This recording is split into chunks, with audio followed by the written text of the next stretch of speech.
যোগ। এটা খুব কঠিন মনে হচ্ছে। কঠিন মনে হচ্ছে? হ্যাঁ, দেখা যাক, তা বলো একটু সাহস করে। বুঝতে পারছি না। চলে এসেছে।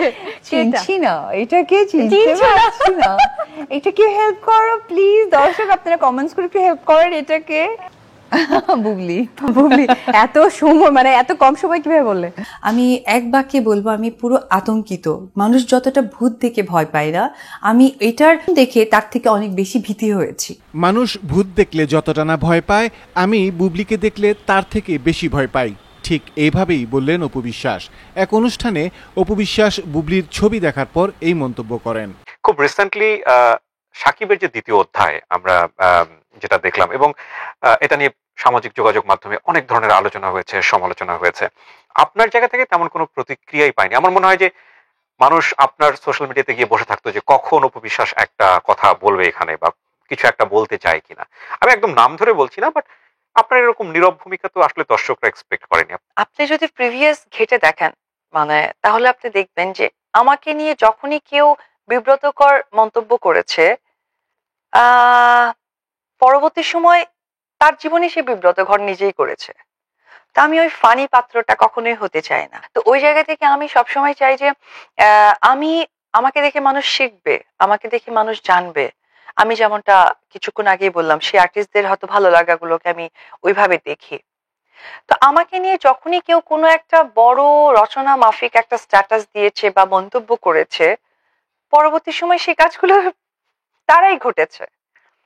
আপনি জানতেন যেরকম একটা কিছু হতে না, যাচ্ছে? এরকম কিছু না, মানে আমি কিছু হয়ে গেছে, ধরেন আমি একটা কিছু করে ফেলেছি ফর এক্সাম্পল, ওইটা নিয়ে আপনি বিভিন্ন ঘেটেছেন, তার মানে কি আমার ভুলটা আপনি ধরিয়ে দিয়েছেন। তার মানে আমরা অপু বিশ্বাসের এই কথার সাথে তাল মিলিয়ে বলতে পারি যে যারা ইতিমধ্যে স্টেজে পড়ে যাওয়া নিয়ে ট্রল করেছেন, তারাও ভবিষ্যতে কিন্তু ঠাসঠুস পড়ে যাবেন। না, এটা একদমই নয়। আমার যেটা হয়েছে হয়তো নিছক দুর্ঘটনা, তবে আমি চাইবো না সে আমার কাছের শত্রু মিত্র যেই হোক না কেন, পরিচিত অপরিচিত, তাদের জন্য কখনোই এই ধরনের আমি দুর্ঘটনা এই না প্রশ্নটা ঘটে। করাটা উচিত হবে কিনা জানি না, একটা বাচ্চার মতোই প্রশ্ন হয়ে যায় যে এই যে কোন একজন মানুষ কোন একটা সময় আমাকে নিয়ে মিথ্যা বলছে বা ট্রল করছে, সেই মানুষটা একই রকমের ঘটনার মুখোমুখি হলো, তখন কিন্তু নিজের মনের মধ্যে একটা অন্যরকম আনন্দ লাগে, মানে পাশবিক আনন্দ। এই আনন্দটা কি আপনার ক্ষেত্রেও হয়েছে? খুবই ভীষণ। কিন্তু আমি সবসময় মনে করি যে আমাকে দেখে কখনো যদি কেউ খুশি হয়ে আবেগী হয়ে করে, সেটা প্রতিফলন তাদের মধ্যেও ঘটে যায় কোনো না কোনো ভাবে। তা আমি ডেফিনেটলি খুশি হই, কিন্তু সেটা আমি প্রকাশ করব না। প্রকাশ করে না কখনোই। সাকিব এবং অপু বিশ্বাস আবারও এক হতে যাচ্ছে। এই এক হতে যাওয়ার বিষয়টা নিয়ে আপনি কি বলতে চান আসলে? এটা তো ডিরেক্ট কথা, এক হয়ে যাচ্ছে। ওয়েট হোক, আমরা সময় কিন্তু একটা ইম্পর্টেন্ট অ্যান্সারের জন্য, এটা আপনি কি জানেন? এটা আমি মনে করি। তো আমি সময়কে অনেক বেশি পছন্দ করি। আমি মনে করি সময় মানুষের লাইফে একটা বিগ গার্জিয়ান, যেখানে তারা ডিসিশন দিয়ে দেয়, মানে ডিসিশন মেকার।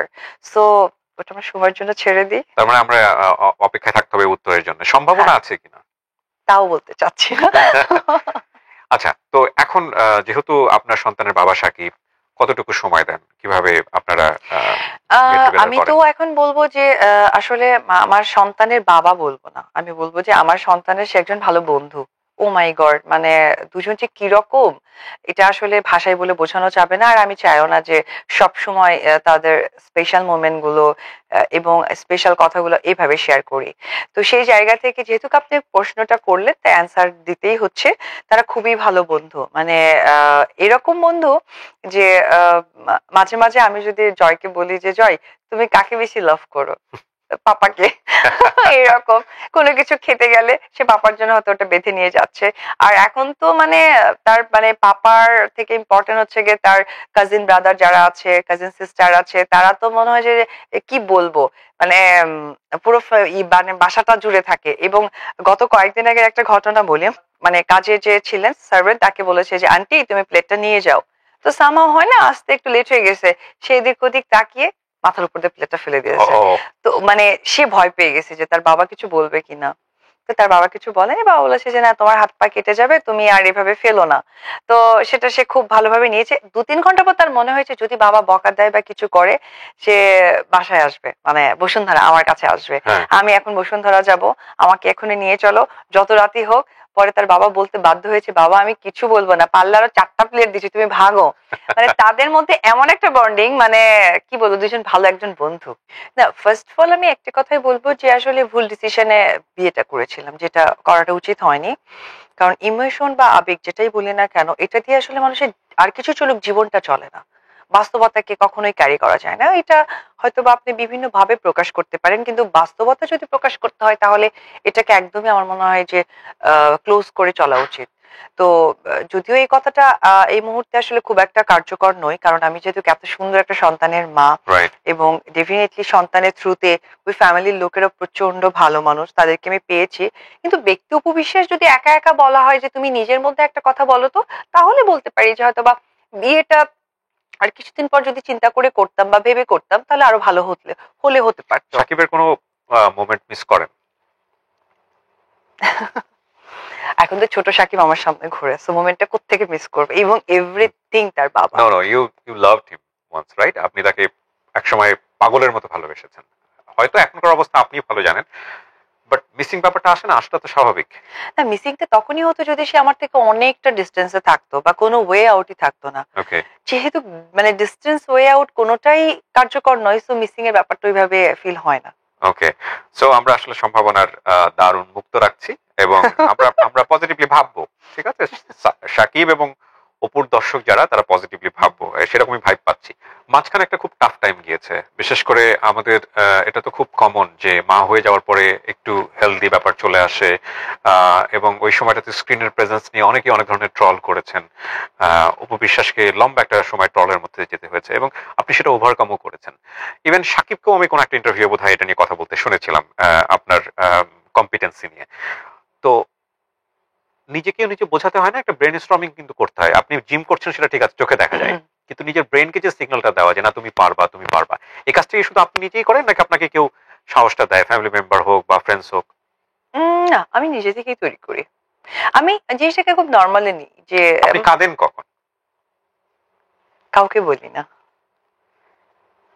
কাঁদি কখন কাউকে বলি না। কেন বলি না? কারণ কান্নাটা আসলে এটা আমার নিজের, এটা আমার নিজের ভালো লাগা মন্দ লাগা বা নিজের প্রপার্টি। এই প্রপার্টি আমি কারোর সাথে শেয়ার করি না, একদমই না। কারণ আমি হ্যাঁ, মানুষ যেহেতু কান্না তো আসে, কিন্তু সেটা আমি একদমই আমার মতো করে কান্না করি। ওই জগৎটা একেবারে নিজের জগৎ, হ্যাঁ, হ্যাঁ। সেটাই উচিত এবং ইমোশনটাকে আসলে পাবলিকলি না দেখানোই ভালো। কারণ আমরা হচ্ছে কি নায়িকা, আমাদের পরিবারও কিন্তু আমাদেরকে ওইভাবে কিছুটা হলেও ফিল করে। তো সেই জায়গাটা আমি সেই জায়গাটাই তৈরি করে রাখি। তবে হ্যাঁ, বাসায় থাকলে আমি একদম মানে প্রচন্ড ডাউন টু ওয়ার্ক কাজ করতে পছন্দ করি। ঘর ঝাড়ু থেকে শুরু করে, রান্না থেকে শুরু করে এভরিথিং নিজে হাতে করার চেষ্টা করি। আমি একেবারে শেষের দিকে চলে এসেছি, আমি একটা প্রশ্ন করতে চাই। আমার আজকে অনুষ্ঠানে আপনার সঙ্গে কথা বলতে বলতে মনে হয়েছে, আজ থেকে বেশ কয়েক বছর আগে সন্তানকে সাথে নিয়ে এসে টেলিভিশনে লাইভ করলেন আপনি এবং পুরো বাংলাদেশের মানুষ এটা জেনে গেল। আপনার কি মনে হয় ওই কাজটা আপনাকে কোনো রিগ্রেট ফিল দিয়েছে যে কাজটা ঠিক হয়নি, কাজটা অন্যভাবে হতে পারতো, এভাবে লাইভ না করা, এরকম কোনো ফিল কি কখনো দেয়? না কি মনে হয় যে না ঠিকই আছে? না, এইটা তো এখন আমি কি বলবো, আমি যেটা করেছিলাম ওটা তো আমার তখন একার ছিল। অনেকেই করেছে তাদের মতো করে। আমারটা হচ্ছে টিভি ক্যামেরা রেকর্ড করে ছেড়েছে, অনেকে নিজে ক্যামেরা রেকর্ড করে ছেড়েছে, কিন্তু সেখানে কি বলেছে, কি বোঝাতে চেয়েছে সেটা আসলে কেই বা জানে। অনেকের সাথে কম্পেয়ার নাই বা করে, আমরা বুঝতে পারছি আপনি কার সঙ্গে কম্পেয়ার করছেন, বাট আপনার কখনো রিগ্রেট ফিল হয় কিনা যে না কাজটা এভাবে কর? কখনো হয় না? না, এই জন্য হয় না, কারণ আমার কাছে মনে হয়েছিল যে ইম্পর্টেন্স ছিল যে অবশ্যই আমার আমি যে এত বছরের সংসার, আমি সংসারটা করেছি, আমার সংসার করার পেছনের অবশ্যই উদাহরণ হিসেবে বলতে পারবো যে আমার শ্বশুর কি খান, কি দিয়ে খেতে পছন্দ করেন, আমার শাশুড়ি কি দিয়ে রান্না করতে পছন্দ করেন, ওই বাড়িতে কতগুলো বেড কভার, ওই বাড়িতে কতগুলো কার্টেন, ওই বাড়িতে মানে ভিমবার কতগুলা, সো এগুলো আমার জানা। তো সেই জিনিসটা আমি সবাইকে জানাতে চেয়েছি। এটার পেছন কথাটাই হচ্ছে যেহেতু আমি সংসার করেছি, আমার সন্তান আছে, সেটা সবার কাছে জানিয়েছি।